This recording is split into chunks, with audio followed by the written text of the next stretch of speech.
आम्ही आपले नास्तिक माणसं आहोत. आम्हाला वाटतं हे समोर बसलेल्या मायमावल्या आणि त्यांचे हात हेच आमचे देव आहेत, हेच आमचे देव. आणि हा आंदोलनाचा तंबू हेच आमचं मंदिर आहे. आयुष्यभर हेच पवित्र राखण्याचं काम आम्ही चळवळीच्या लोकांनी केलेलं आहे.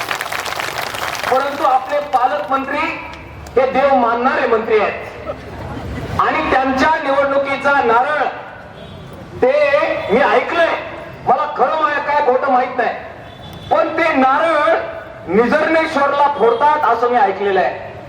निजर्णेश्वरचा आशीर्वाद घेतल्याशिवाय ते काही करत नाहीत असं जरा मला लोकांनी सांगितलं. मग आपण म्हटलं तर आपण पडलो नास्तिक माणसं, आपल्याला त्यातलं काही कळत नाही, पण त्यांची श्रद्धा आहे. मग आमचे जे काही श्रद्धा ज्याच्यावर आहे त्या मायमावल्या तुमची ज्याच्यावर श्रद्धा आहे तिथे जाऊन आम्ही बसवणार. निजर्णेश्वर आपला पहिला मुक्काम आहे, तिथे जाऊन बसणार आता आणि तिथून साखर घालणार.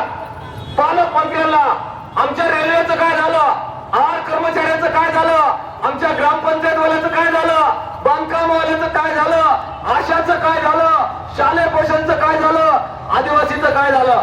आहे का मंजूर सगळ्यांना? आवाज कमी आला, आहे का मंजूर?